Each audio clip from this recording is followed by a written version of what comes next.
Sixers fans, welcome back. Coming to you live from the Lone Star State of Texas. We're on a little bit of mini vacay right now, so why not let it fly with a James Harden, former Houston Rocket. Look at that little callback transition I did there. Let's talk about James Harden. Let's talk about my personal beliefs, my personal opinions on everything that's been coming out right now about James Harden, almost a sure thing to come to Philadelphia next offseason. Ben Simmons isn't getting moved because it's going to be James Harden. Let's talk about it. Like the video, subscribe to the channel, join the family if you're not already a part of the beautiful, large, spanning family we have here. Follow my Twitter too, yo. I've been putting out some fire tweets. They've been blowing up, and nobody follows me. What is going on? What year is this, man? Follow me. All right, let's get into it.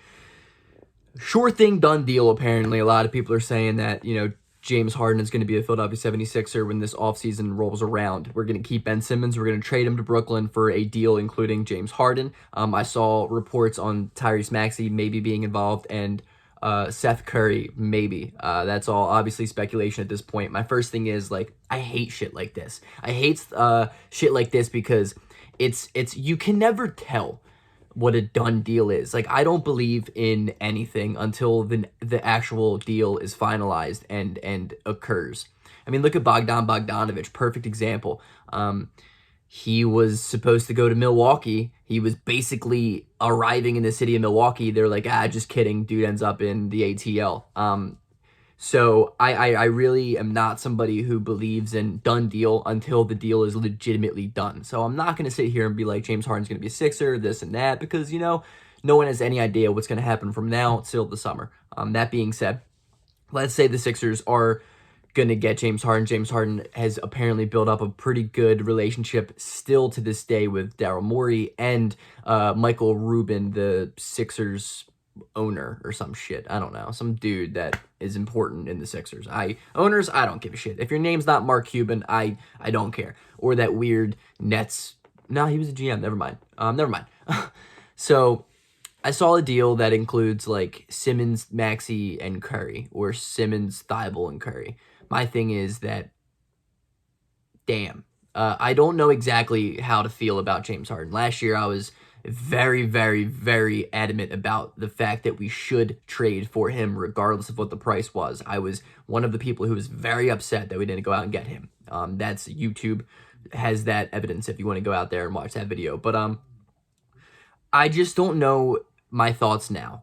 On the cons side, James Harden is aging, and he's going to be 33 years old, and I'm not sure if I want to pay $45 million to a guy who's going to be 34 soon, and is not going to age very well, personally. He's already shown signs of decline. He's kind of like a fat Santa Claus. He isn't extremely athletic or quick, so he doesn't really get to the rim explosively as he used to, even from last year or 2 years ago. And so Harden's game looks like it's not going to age incredibly well.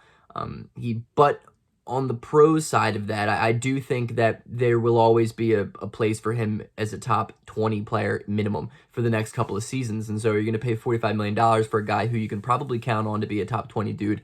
Hey, that's better than what we're doing for Tobias Harris, right? Harden is an absolute elite playmaker. And I think that could really, really have him age a little bit better than if he wasn't a good playmaker. But I don't see his career going like Chris Paul's. And that's because I see James Harden just to not be as intellectual on the game of basketball or nearly as hardworking as Chris Paul is. I think Harden, with his work ethic, not like I really personally know it, but I think that it's a reason as to why I think he's been out of shape and conditioning has not been great. And I don't think he's a healthy player for the most part in his career thus far, let alone when he, gets older and is still seeing $45-50 million a year. That's tough, man. That's tough. It's seriously diving into the win now window that we have for Joel Embiid, which is why I think you have to do it, right? I think you have to do a deal if the deal is there to be done. I don't know how I feel about trading Tyrese Maxey, of course. And Seth Curry, man, is a fucking sweet fit next to Embiid.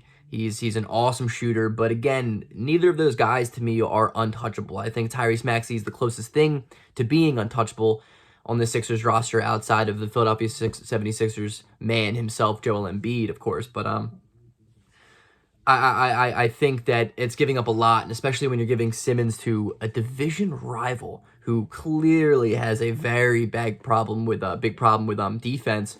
You're making an opposing team who you're going to say see 4 times a year at the minimum much better on the defensive end, especially if you're going to add him with shooters, Joe Harris and Seth Curry. It's just a lot of moving pieces that I think make the opposing team really, really good as well, which means, at the end of the day, it's probably a deal that can get done. If, right, fan bases who are always throwing out trades on Bleacher Report community saying, like, let's trade Ben Simmons for De'Aaron Fox, Tyrese Halliburton, Harrison Barnes, and Rashawn Holmes. Like, of course, every Sixers fan would do that, but obviously, no Kings fan would ever do that. Those trades don't happen. The trades that happen are always the ones that have fan bases split, right? And that's just how trades are made. Trades are very difficult to be made, and Daryl Morey's interview is incredible. I love listening to him speak because he doesn't avoid questions. He answers them in the best ways that he can, and I think he is a very aware man of the NBA landscape and how the financials work and how the trading market is in general. So I understand Daryl Morey's position on everything that's going on, and I would say I probably stand with him. I'm not going to trade Ben Simmons for nothing. I'm not. I understand people are like, he's throwing away a year of Embiid, and I am with you on that. But we could also be throwing away 4 to 5 years if we make a really, really bad trade that just kills us this year, And if the trade isn't 100% going to make us an NBA championship contender this season, I just don't do it. Don't do it. And as much as Harden has his question marks around him, I think that deal is a deal that really can put you in that top 3 position to win an NBA championship. And that has been Daryl Morey's main objective this entire time. And that, at the end of the day, is what's important. It's winning a championship. And I think if the Sixers, perfect case scenario here is if we can trade Tobias Harris to Sacramento for maybe Buddy Hield and Harrison Barnes or something like that, if we have to do other shit involved for it, to get that cap space off of the books, to be able to go out and get James Harden, our team is going to look entirely different next year and substantially better. And Embiid's not going to have to put up 40-point stat sheets a night just to win games. I mean, the Sixers are the 5th-ranked team right now in the NBA power rankings that they just dropped today, and that's absolutely absurd. It's a testament to show you how incredible Embiid has been. But I think any Sixers fan in the world can tell you right now we're not an NBA contender. Daryl Morey's aware of that. Elton Brand's aware of that. If that dude still has a job, I don't even know what he does anymore. We need to go out and get Tobias Harris off the books. Most importantly, I think that is the biggest thing that we could do this year is just trade that bum NBA player to get some better shooting, some better defense, and more cap flexibility so we can make a big-time splash this offseason. And if that means we can trade Simmons, and if we can trade anybody but Tyrese Maxey, that'd be huge. You know what I mean? That'd be absolutely huge. And that is exactly what I'm really, really looking forward to. I'm looking forward to the fact that maybe at the end of the day, we just get the deal done that we could have gotten done 2 years ago, but this time for less. Wouldn't that be crazy? Wouldn't that be crazy if somehow Philadelphia, picture this, if somehow something good happened for the city of Philadelphia? I mean, I can't even fathom that happening.